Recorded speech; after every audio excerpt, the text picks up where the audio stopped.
ठीक है, today we are going to do debentures when debentures are issued at instalment. ठीक है, तो इंस्टॉलमेंट वाला केस जो है डिबेंचर्स में वो हम करने वाले हैं। अब यहाँ पे होता क्या है, देखिए पहले तो हमने डिबेंचर्स को क्या करा था, सारा पैसा एक साथ मंगा लिया था, तो एंट्री क्या हुई, पहला पैसा आने की, दूसरा उसे ट्रांसफर करने की। लेकिन अगर सपोज एक डिबेंचर है जिसकी फेस वैल्यू, जिसकी बेसिक वैल्यू 100 रुपए है, ठीक है, आप उसको कितने का भी इशू करें, लेकिन जो पैसा मंगवा रहे हैं वो अलग अलग इंस्टॉलमेंट में मंगा रहे हैं। जैसे कि आपने लोगों को बोला कि भाई जिन लोगों ने अप्लाई करना है तो वो एप्लीकेशन पे मुझे 30 रुपीज देंगे। फिर जैसे ही उनकी एप्लीकेशन एक्सेप्ट हो जाएगी तो मैं उनको डिबेंचर्स इशू करूंगी या करूंगा, इन दैट केस उस टाइम पे मुझे 50 रुपीज देंगे।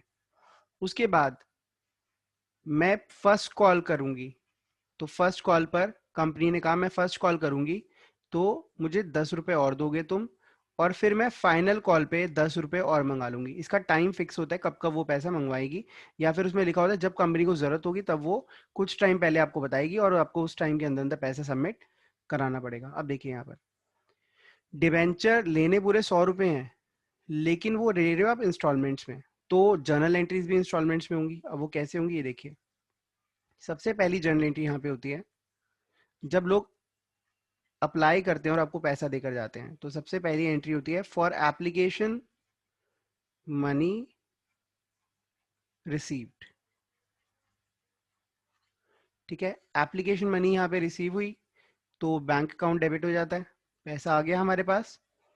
और अब जो ये पैसा है ये सिर्फ एप्लीकेशन के लिए आया हुआ है, तो हम इसको हम परसेंटेज डिबेंचर एप्लीकेशन अकाउंट में डालते हैं। पहले हम एप्लीकेशन के साथ अलॉटमेंट लिखते थे, अब वो नहीं लिखेंगे क्योंकि अलॉटमेंट अलग है, एप्लीकेशन अलग है। तो लोगों ने हमें पैसा जमा कराया 30 रुपीज, ये हमने रिसीव कर लिया। इसके बाद हमने एप्लीकेशन को एक्सेप्ट करा और इसको अपनी बोरोइंग्स के अंदर ट्रांसफर करा। उसकी एंट्री होगी फॉर एप्लीकेशन मनी ट्रांसफर्ड। ठीक है, and debentures issued. Application money जैसे ही ट्रांसफर हो जाती है उसका मतलब है हमने अपने डिबेंचर्स जो हैं वो इशू कर दिए हैं। Percentage debenture application account debit to percentage debenture account.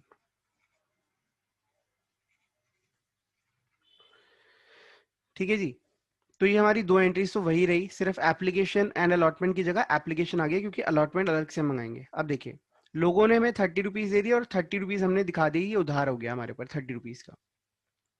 जैसे ये एंट्री होती है साथ में ही कंपनी क्या करती है, लोगों को कहती है भाई अब मैंने तुम्हें डिबेंचर इशू कर दिया है, ठीक है, अब मुझे 50 रुपीज और दो।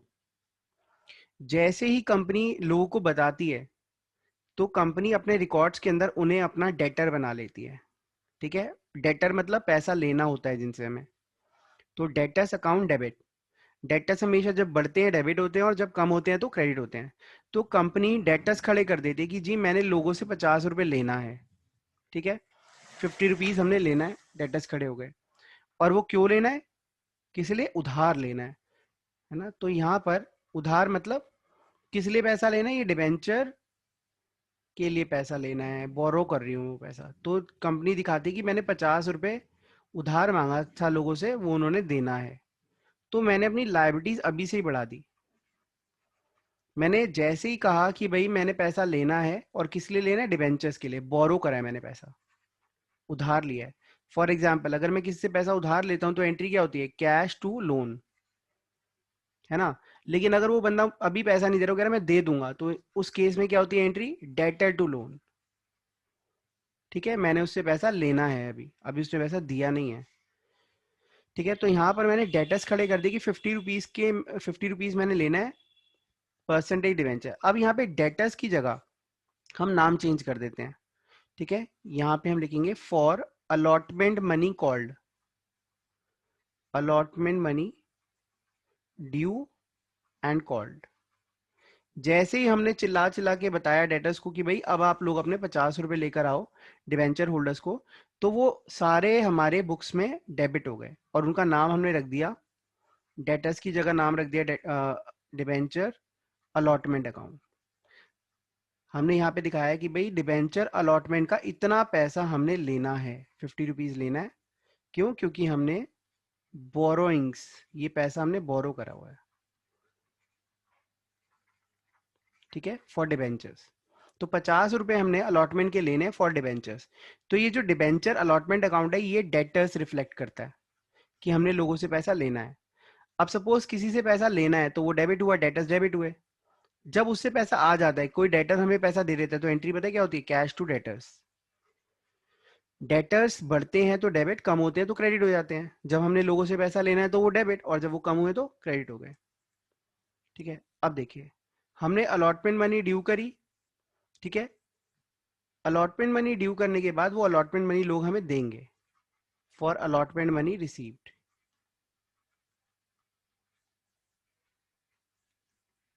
ठीक है। अब अलॉटमेंट मनी रिसीव होने की एंट्री क्या होगी? अगेन बैंक के अंदर पैसा आ जाएगा, पैसा आ गया। अब लोगों ने पैसा दे दिया, तो जो हमारे डेटर्स से खत्म, हमने लोगों से पैसा ले लिया, अब नहीं लेना, तो डिबेंचर्स अलॉटमेंट अकाउंट क्रेडिट हो जाएगा, ठीक है। लोगों से पैसा लेना था, डेबिट करा, लोगों से पैसा आ गया तो उन्हीं को क्रेडिट कर दिया, ठीक है। अल्टीमेटली ये डेबिट और क्रेडिट हो गया। तो एंट्रीज क्या रही? एंट्रीज तो ये रही, बैंक टू डिबेंचर, मतलब जैसे यहाँ था ना कैश टू लोन, तो यहाँ बैंक टू डिबेंचर, हमने पैसा बोरो करा। क्लियर है? तो पहली एंट्री थी हमारी, एप्लीकेशन मनी रिसीव होती है, लोग अप्लाई करते हैं, उसके बाद हम वो पैसा बोरोइंग्स में ट्रांसफर करते हैं, डिबेंचर में ट्रांसफर करते हैं। उसके बाद हम हमेशा पैसा ड्यू करते हैं पहले। जब पैसा ड्यू करते हैं तो उस केस में जिस जो भी अमाउंट हमने लेना उसका नाम आ जाता है। जैसे यहाँ हमने अलॉटमेंट लेना था तो यहाँ के परसेंटेज डिबेंचर अलॉटमेंट अकाउंट और डिबेंचर क्रेडिट हो जाता है, ठीक है। अब आपको एक और चीज मैंने समझानी थी कि डिबेंचर्स को जब आप प्रीमियम पे इशू करते हो, ठीक है, तो उस केस में यहाँ पर सिक्योरिटी प्रीमियम रिजर्व अकाउंट, अगर क्वेश्चन कुछ नहीं बता रहा कि प्रीमियम आपने कब मंगाया, आप एक्स्ट्रा पैसा मंगा रहे हो, कब मंगा रहे हो, तो अलॉटमेंट पे ही हम उसको यहाँ क्रेडिट कर देते हैं, ठीक है। और अगर आपको डिबेंचर पे कोई डिस्काउंट दे रहे हो तो वो भी यहीं पर discount on issue of debenture account debit हो जाता है, जैसे कि मैंने लास्ट क्लास के अंदर समझाया था, ठीक है। वो अलॉटमेंट पे ट्रीटमेंट हो जाता है। अब देखिए, अब नेक्स्ट क्या होगा? अब हमने फिर से पैसा मंगवाया, याद है फर्स्ट कॉल? फर्स्ट कॉल मतलब अलॉटमेंट के बाद 10 रुपए और मंगाने थे, तो अलॉटमेंट के बाद जो 10 रुपए मंगाए, फिर हमने डेटर्स क्रिएट करे कि लोगों से पैसा लेना है, तो यहाँ एंट्री होती है for call money due, for call money due.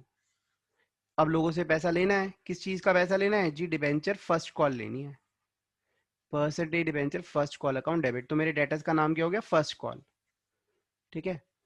किस लिए लेना है? क्योंकि डिबेंचर पैसा बोरो डिबेंचर्स के लिए लेना है, तो यहाँ जाएगा 2% डिबेंचर अकाउंट। 10 रुपए हमने दिखा दिया कि हमने लोगों से लेने हैं, उसके बाद ये पैसा भी आ जाएगा फॉर कॉल मनी रिसीव्ड, ठीक है। तो यहाँ पे एंट्रीज क्या आ जाएंगी? पैसा आ गया और डेटर्स खत्म। डेटर्स का नाम क्या था? Percentage debenture first call account. लोगों ने अपने 10 रुपए दे दिए, इस तरीके से ही लास्ट एंट्री भी होगी। तो मतलब सिर्फ एप्लीकेशन में फर्स्ट ऑफ ऑल पैसा आता है, क्योंकि हमें पता कैसे चलेगा किन लोगों को हमारे डिबेंचर्स लेने हैं।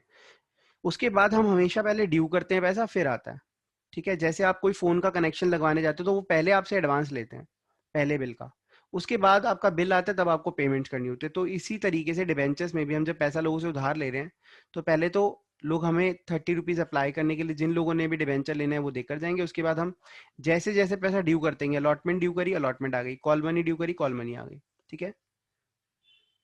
ऐसी 7th और 8th एंट्रीज भी होंगी, पहले ड्यू एंड देन रिसीव। इसमें कोई डाउट है तो यू कैन आस्क। अब देखिए, this is a small question. MTV Limited issued 10,000 16% debenture of 100 each, 5% discount पे इशू कर रहे हैं इसको, ठीक है। तो ये कौन सा केस हो गया? डिस्काउंट वाला केस हो गया, डिस्काउंट एंड इंस्टॉलमेंट वाला केस है।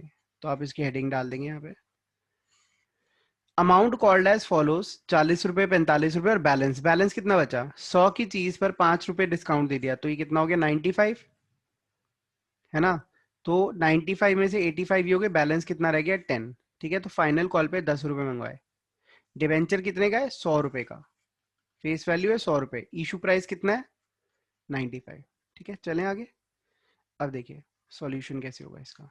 सबसे पहली एंट्री होगी एप्लीकेशन मनी रिसीव होने की, बैंक अकाउंट डेबिट, ठीक है, 10,000 डिबेंचर्स, एप्लीकेशन मनी आएगी 40 रुपीज, तो टोटल अमाउंट जो आया दैट इज 4 लाख, 4 लाख रुपए आ गया हमारे पास। ठीक है, ये एप्लीकेशन का पैसा है तो इसको हम डालेंगे 16%। डिबेंचर का नाम क्या है? 16% डिबेंचर एप्लीकेशन अकाउंट। ठीक है, आपने पूरा लिखना है एप्लीकेशन, और यहाँ नरेशन आ जाएगी being application money received on 10,000 shares at ₹40 each. इसके बाद ये जो एप्लीकेशन मनी है इसे हम एक्सेप्ट करेंगे और अपनी बोरोइंग्स, इसको हम अपना उधार मान लेंगे, जी पैसा उधार है ना, और डिवेंचर को इशू कर दिया जाएगा। तो 4 लाख टू 16% डिवेंचर अकाउंट, ये 4 लाख यहाँ ट्रांसफर हो गया, हमारे डिवेंचर इशू हो गए। ठीक है, आफ्टर दैट यहाँ आएगा being application money transferred and debentures issued.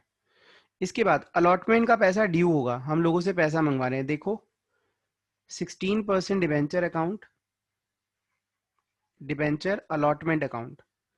हमारा पैसा हम किस चीज के लिए मंगा रहे हैं? अलॉटमेंट के लिए। तो हमने ड्यू कर दिया जी, इतना पैसा हमने लेना है, 10,000 डिवेंचर्स हैं, 45 रुपीज हमने लेना है, तो ये हो गया 4.5 लाख रुपए हमने लेने हैं। अब 4.5 लाख रुपए किस लिए लेने हैं? 16% डिवेंचर, डिवेंचर इशू करें हमने। ठीक है, अब देखिए ध्यान से याद रखना, हम पैसा तो 45 रुपए ले रहे हैं, लेकिन वो तो आफ्टर डिस्काउंट है, तो डिस्काउंट अगर जोड़ दिया जाए तो हम डिवेंचर की वैल्यू क्या आ गई यहाँ पे? 50 रुपीज हो गई ना। डिवेंचर को हमेशा फेस वैल्यू पे रिकॉर्ड करा जाता है, तो यहाँ पर 10,000 इंटू 50 करेंगे हम। ठीक है, 5 लाख। अब आप कहोगे सर बाकी का डिफरेंस, बाकी का डिफरेंस कहाँ पर जाएगा? बाकी का जो डिफरेंस जाएगा वो जाएगा discount on issue of debentures account. ठीक है, ये हमारा नुकसान हो गया क्योंकि हमने लिए 4.5 लाख रुपए लेने हैं, लेकिन हम डिवेंचर 5 लाख के दे रहे हैं। ठीक है, तो याद आएगा 10,000 इंटू 5 रुपीज, 50,000 का हमारा यहाँ देगा being allotment due, allotment money due and discount recorded. अब देखिए अलॉटमेंट मनी ड्यू कर दी, अब लोगों को हमने बता दिया जी आप लोगों ने 4.5 लाख देना है, तो लोग वो पैसा हमारे अकाउंट में जमा कराएंगे। बैंक अकाउंट डेबिट 4,50,000 रुपीज लोगों ने जमा कराए, और 16% डिवेंचर अलॉटमेंट हमारी आ गई, डिवेंचर अलॉटमेंट अकाउंट क्रेडिट हो गया। जितने हमारे डेटर्स से सारे के सारे रिकवर हो गए। ठीक है, यहाँ आ जाएगी बीइंग अलॉटमेंट मनी रिसीव्ड, यहाँ हमें अलॉटमेंट मनी मिल गई। अब रह गया आखिरी पैसा जो आना था, उसका नाम क्या है? 16% debenture first and final call account debit.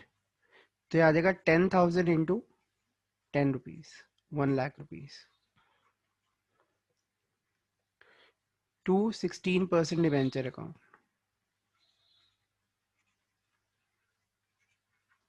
ठीक है, 1 लाख। ये पैसा हमने मंगाया, यहाँ देखा being first and final call due या बीइंग कॉल मनी ड्यू, उसके बाद ये पैसा भी आ जाएगा।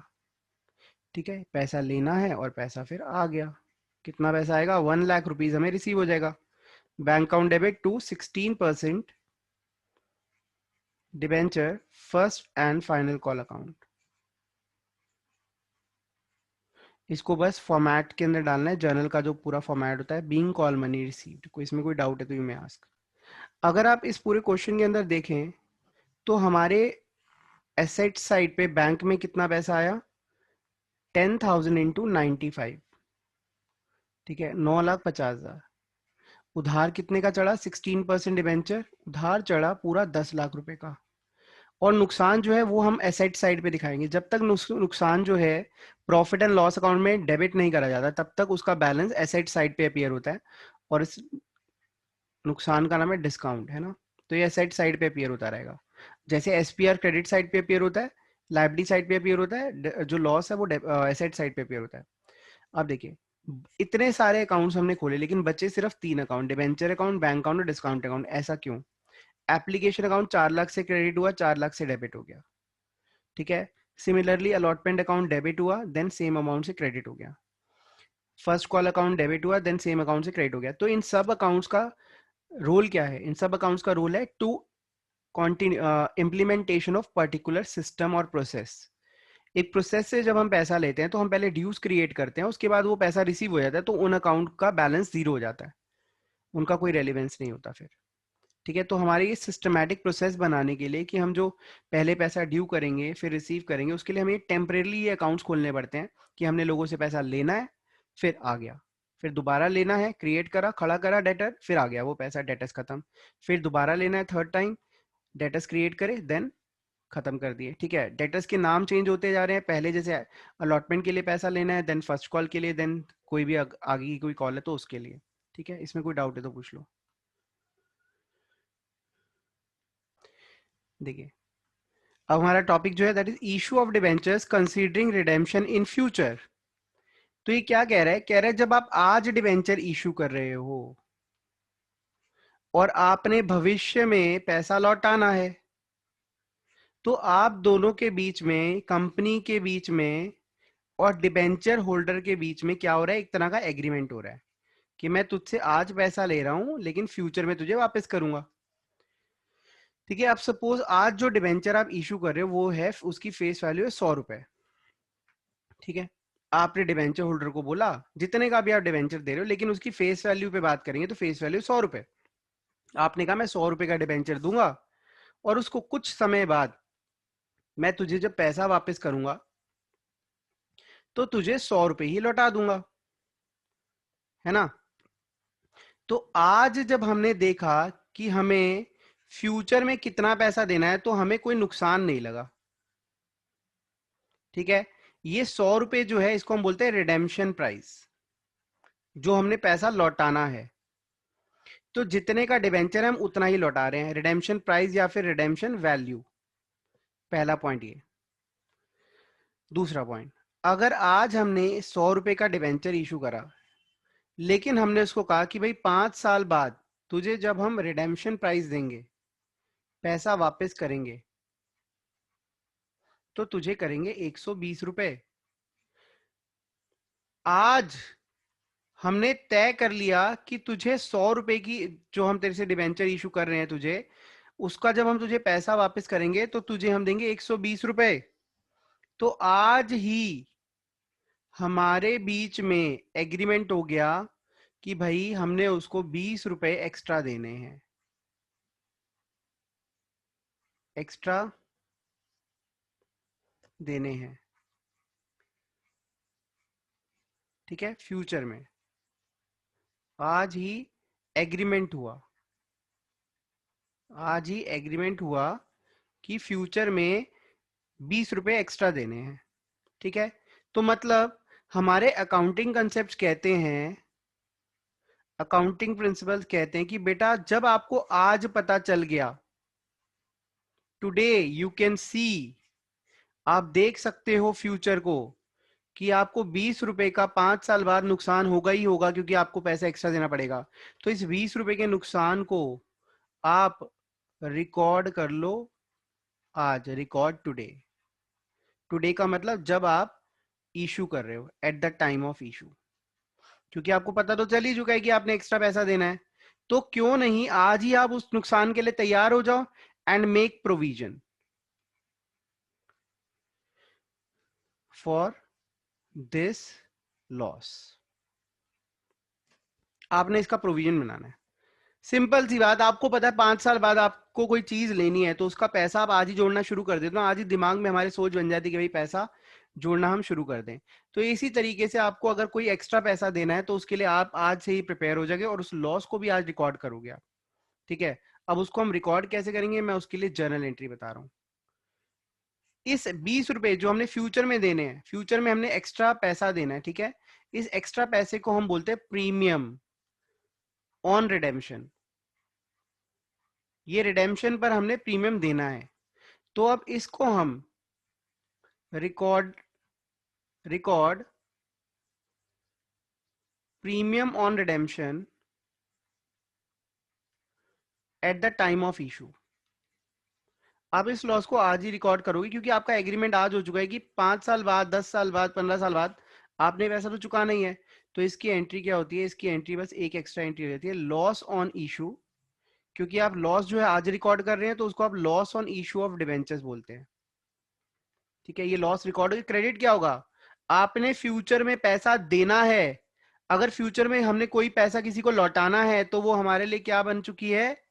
लाइबिलिटी। आज ही हमें पता है कि 20 रुपए एक्स्ट्रा देने हैं तो आज ही हम, और उस लाइबिलिटी का नाम क्या है? उस लाइबिलिटी का नाम है premium on redemption of debentures account. So this entry will be done. ये बस एक एक्स्ट्रा एंट्री कर देनी है। जब आपको लगे कि फ्यूचर में कोई एक्स्ट्रा पैसा देना है, आपने मेन एंट्रीज के साथ ये एंट्रीज पास करनी है। ठीक है, इसमें कोई डाउट है तो यू मे आस्क।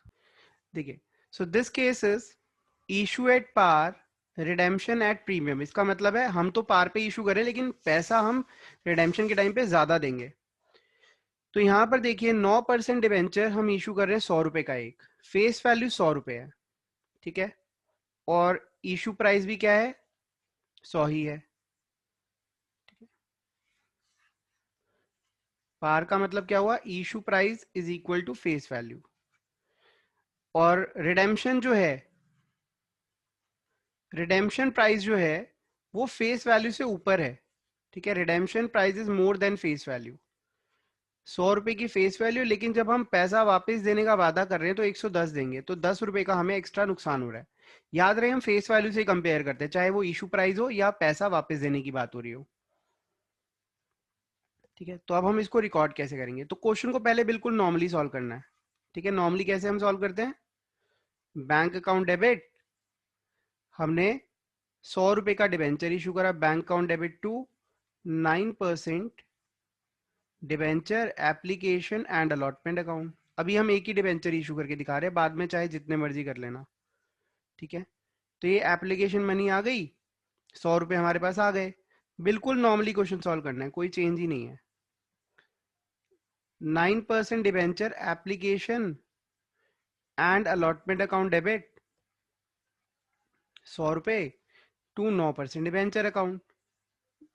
सर इस एंट्री में तो बिल्कुल भी चेंज है ही नहीं। अब यहाँ पर देखो, यहाँ पर क्या है, मैंने क्या कहा था, एक एक्स्ट्रा एंट्री हो जाएगी। और वो एक्स्ट्रा एंट्री क्या है?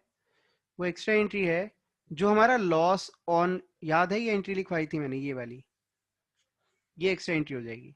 जो हमने फ्यूचर में पैसा एक्स्ट्रा देना उसको हम बोलते हैं, उस लॉस को हम अभी रिकॉर्ड कर रहे हैं तो इसलिए हमने उसके लिए लिखा loss on issue of debenture account debit. ये लॉस रिकॉर्ड हो गया कितना? 10 रुपए। और ये हमने फ्यूचर में देना है तो ये क्रेडिट हो जाएगा premium on redemption of debenture account. बस बीच में थोड़ी सी जगह बना के ये एंट्री हमने घुसा दी। इसको आप अलग से भी कर सकते थे लेकिन हमने यहाँ पे कर दिया, being application money transferred, debentures allotted and loss also recorded. Now 100 rupees का एक डिबेंचर है जिसको हम इशू कर रहे हैं 110 पे। ठीक है, और रिडेम्पशन करेंगे उसकी 115 पे। ठीक है, तो आज देखिए क्या हुआ। आज हमने एक 100 रुपए का डिबेंचर था, उसको इशू कितने पे करा? 110 पे।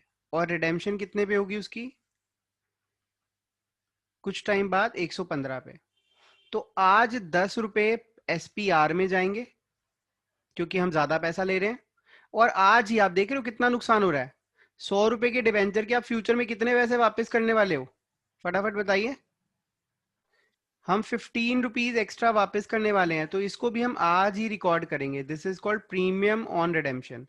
कई बच्चे गलती से पता है किसको कंपेयर कर पड़ते हैं, आज 110 का इशू करा, फ्यूचर में 115 देंगे तो 5 रुपए का नुकसान। ये गलत है। ठीक है, ये नहीं सोचना, आपने हमेशा फेस वैल्यू से कंपेयर करना है। 100 रुपए का डिबेंचर है, 115 देने पड़ रहे हैं, तो प्रीमियम ऑन रिडेम्पशन 15 रुपए। अब हम इसकी एंट्रीज करेंगे। पहले आप क्वेश्चन को नॉर्मल सॉल्व करो। नॉर्मल जब हम क्वेश्चन सॉल्व करेंगे तो एंट्री क्या होती है? बैंक अकाउंट डेबिट, डिबेंचर कितने का इशू करा? 110 का। इसको हमने 9% debenture application and allotment account में ट्रांसफर कर दिया, 110। अब इसके बाद क्या होगा? नेक्स्ट एंट्री, ये एप्लीकेशन मनी आने की एंट्री है। ठीक है, इसके बाद नेक्स्ट एंट्री क्या होगी? 9% debenture application and allotment account debit 110 to 9% debenture account. 100 रुपए का डिबेंचर दिया, बाकी पैसा कहाँ चला गया? सिक्योरिटी प्रीमियम रिजर्व अकाउंट में। मैं शॉर्ट फॉर्म में लिख रहा हूँ, आपने पूरा लिखना है। अब हमने ये जो 15 रुपए का हमें नुकसान हो रहा है इसे भी रिकॉर्ड करना है। तो इसकी एंट्री क्या होती है? इसकी एंट्री तो हमें पता ही है, इसकी एंट्री होती है लॉस ऑन इशू। इसको बीच में जगह बना के यहाँ डाल दो, loss on issue of debenture account debit. 15 रुपए का नुकसान हो रहा है जो आपको फ्यूचर में पे करना है ना, ये लॉस रिकॉर्ड हो गया और हमने फ्यूचर में देना है, उसकी हमने लायबिलिटी भी रिकॉर्ड कर दी, premium on redemption of debenture account.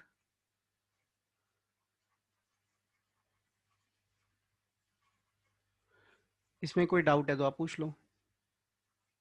बस ये entry loss to premium on redemption की एंट्री एक्स्ट्रा हमने बीच में इंक्लूड। चलो केस 3।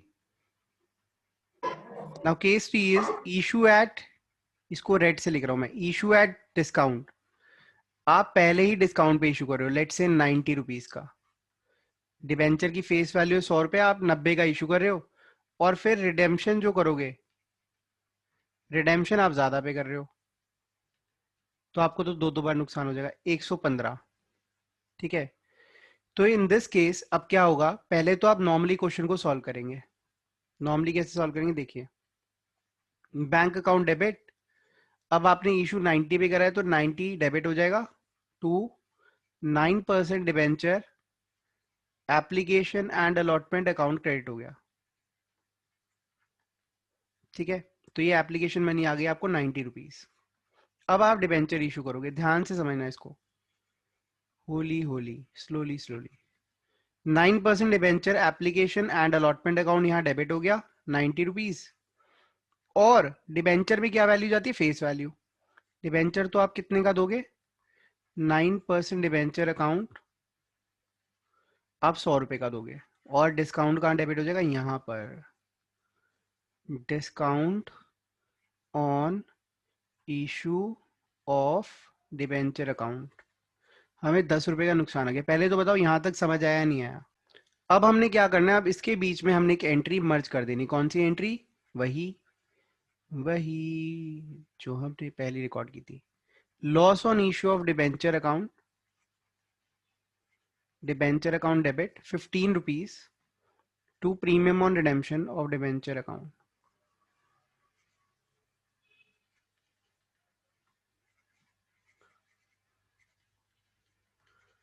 ठीक है, कितना? 15 रुपीज। ठीक है, तो इसमें फर्क क्या था? इसमें फर्क ये था कि हमें यहाँ कितना नुकसान हुआ? हमें यहाँ 25 रुपए का नुकसान हो गया है ना, तो डिस्काउंट भी लॉस है और loss on issue of debenture दोनों ही लॉस है, तो हम एक अकाउंट यहाँ कम कर देते हैं। ठीक है, हम यहाँ पे एक अकाउंट कम कर देते हैं, यहाँ पे दो दो अकाउंट्स रिकॉर्ड करने की जरूरत है ही नहीं, तो हम यहाँ पे दोनों अकाउंट को मर्ज कर देते हैं। ठीक है, और यहाँ पे उस किस अकाउंट का नाम आ जाता है? सिर्फ loss on issue of debenture account लिखते हैं, क्योंकि डिस्काउंट ऑन इशू और लॉस ऑन इशू दोनों ही लॉस इशू के टाइम पे होने वाले नुकसान है जो हम रिकॉर्ड करें। तो 25 रुपए हमने मर्ज करके लिख दिए। इसमें आपको डिस्काउंट और loss on issue of debenture अलग अलग लिखने की जरूरत नहीं है, सिर्फ loss on issue of debenture account से काम चल सकता है। इसमें कोई डाउट है तो पूछ लो, इसको स्टार मार्क कर लेना। सिर्फ इसी क्वेश्चन में चेंज था, इसी टॉपिक में, बाकी सब सिमिलर है। ठीक है, so these were the 3 cases, issue at par, premium, और मतलब तीनों में ही प्रीमियम रिडेम्पशन पर प्रीमियम था। ठीक है, तो जहां रिडेम्पशन पे प्रीमियम वहां दिक्कत है, वहीं पर आपने ये बस एंट्री करनी है एक्स्ट्रा वाली, loss to premium on redemption, बाकी कहीं दिक्कत वाली बात है नहीं। और डिस्काउंट के केस में थोड़ा सा ध्यान रखना है, डिस्काउंट और लॉस ऑन इशू दोनों ओपन ना करके आप सिर्फ एक ही अकाउंट से काम करो। ओके, तो अब हम बाकी के जो कॉन्सेप्ट हैं, बाकी की प्रैक्टिस नेक्स्ट क्लास के अंदर करने वाले हैं। सी यू, बाय बाय।